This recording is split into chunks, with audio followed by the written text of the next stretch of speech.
Bonjour tout le monde, j'espère que vous allez bien. Aujourd'hui, je partage avec vous deux passages que j'ai relus récemment et qui ont mis en lumière un point auquel je n'avais jamais pensé jusqu'ici. Ces deux passages, c'est dans le livre des Actes, les chapitres 12 et 16. On y parle de prison et de délivrance, celle de Pierre, puis celle de Paul et Silas. Ce sont deux récits avec un fond semblable, mais avec un déroulement très différent. Dans le chapitre 12, on est dans un contexte où la persécution contre les chrétiens prend de l'ampleur. Jacques, le frère de Jean, est mis à mort et Hérode, voyant que cela plaisait aux Juifs, fait emprisonner Pierre. Pierre est bien gardé dans une prison, surveillé par des gardes, enchaîné dans une cellule. Et la veille du jour où il doit comparaître, un ange du Seigneur vient, le réveille, lui dit de se lever promptement, de s'habiller, et l'ange le guide en silence à travers les portes et les gardes. Tout se passe dans le calme, sans agitation, de la discrétion, si bien que Pierre pense qu'il est en train d'avoir une vision. Et ce n'est qu'une fois arrivé au dehors qu'il se rend compte que c'est en fait sa délivrance. Et plus tard, on va voir que les gardes sont interrogés, sont menés au supplice parce que c'était assez inconcevable que Pierre ait pu s'échapper ainsi.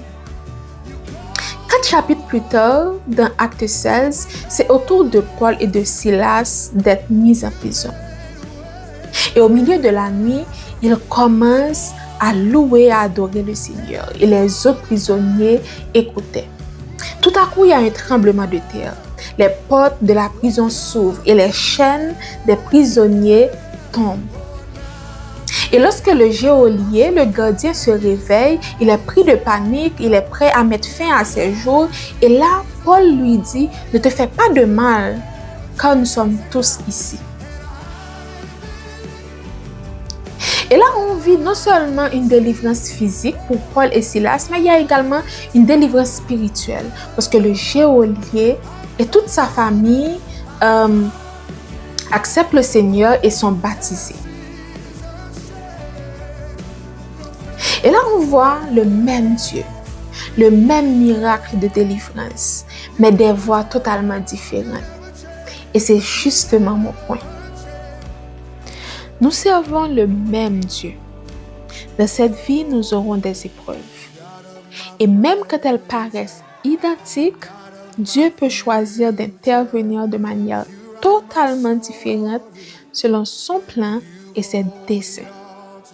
Et c'est une vérité que nous avons certaines fois du mal à accepter. Dans notre marche avec le Seigneur, combien de fois avons-nous passé plus de temps à imaginer la délivrance, à écrire notre propre scénario, au lieu de chercher à comprendre ce que le Seigneur était en train de faire, les chemins qu'il était en train de tracer? Combien de fois avons-nous tellement été concentrés sur ce qui se passait dans la vie des autres qu'on en devenait aveugle à nos propres bénédictions, qu'on n'était plus conscient de ce que le Seigneur faisait? Le Seigneur est souverain et il n'est pas tenu d'avancer selon nos plans, d'avancer dans notre timing. C'est le Seigneur qui délivre et nous devons aussi accepter que c'est lui qui décide sur le comment et le quand. Oui, nos scénarios peuvent nous sembler logiques et même bien meilleurs que ceux de Dieu. Oui, ils peuvent nous sembler rassurants, justement par rapport à ce semblant de contrôle que nous avons. Mais une chose est sûre, les scénarios du Seigneur sont parfaits. Oui, nous pouvons nous inspirer des témoignages des autres, mais ne tombons pas dans le piège de vouloir que Dieu agisse de la même façon pour nous. Prenons le temps d'apprécier le voyage, de faire confiance au scénario de Dieu, d'apprendre ce qu'il y a à apprendre et de grandir dans ce chemin qu'il a pour nous.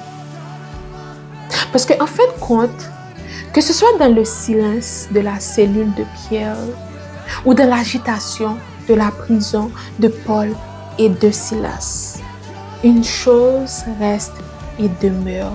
Dieu reste ce même Dieu qui délivre.